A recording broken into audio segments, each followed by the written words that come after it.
You've waited, you've waited, you've waited. My name is Marco. I'm a pro opera singer turned voice actor, video game music enthusiast, fan, and I love talking about it, analyzing it, discussing it. Let's go. The Halo theme song.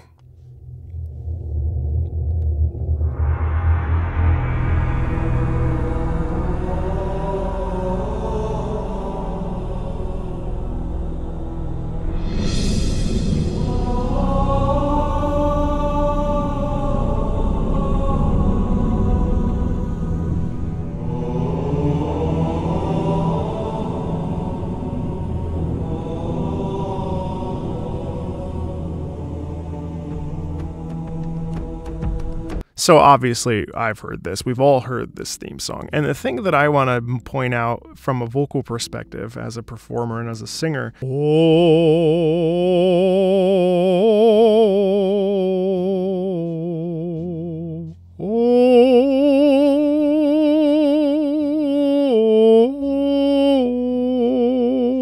we have an O vowel like that, it gives us this cavernous sound, right? And this, obviously, we've got echo and some effects going on in the background. But the whole point of this is that essentially it's the vastness of space.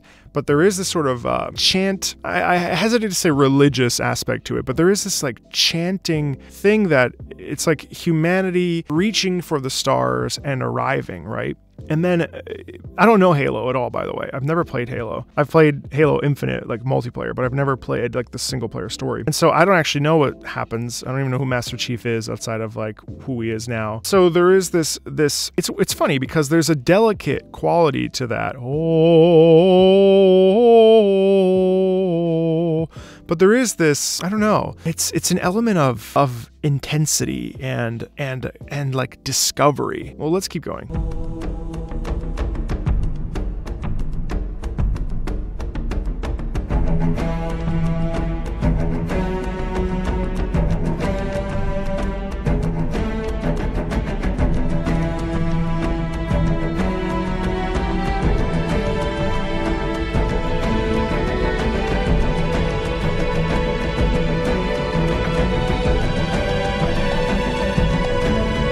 There's so much buildup here, and I like how we've got this like this drum where we're hitting the drums, and it's got this this very like primitive quality to it. It almost feels like the ascension of humanity as we climb towards the stars and towards space. Obviously, it's a sci-fi game, I understand that, but there is this feeling of evolution that's occurring, and then the strings and this buildup, and we're adding this layered string over top. It's very evocative.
I think that middle section with the strings really signifies humanity's capacity to have modern technology, to advance technology, to traverse the planets, to traverse space easily, and really conquer the interplanetary, the galaxy, right? But I think there is also this primal act, right, of seeking out refuge in the stars that is very survival of the fittest, survival mentality. There's something that is very raw about the hunt for a new world or a new planet, or honestly, I wish I knew what Halo was about, but I can't believe all these years and I don't know. But yeah, like that's my thoughts on that. Like it's the use of these voices, the soprano over top, and that has a very folk quality to it. And then we go back to this sort of Gregorian chant at the very end, sort of to say like, we've arrived now, we're here. What do we do with it? You know what I mean? It's just fascinating, and it's extremely powerful. And you know, there's a reason why it's one of the most memorable pieces of video game music to exist. I think it hits us in this primal space that we tune into as humans who are also on this earth trying to survive. And there's a very much this, there's a virility to it that is very understated and very rich, and it speaks to us in a very deep way. What do you think about this? I'm really curious, especially those of you that have played Halo. This is all sort of new territory for me in terms of music, besides this main theme, of course, but the themes within the context of Halo. I can extrapolate a theme on my own from listening to this, but I'm curious like the actual themes of Halo and how it connects to those. As always, thanks a ton. If you want to support the channel, there's links in the About section, or join the Discord if you want. But I'll talk to you later. Thanks. Bye.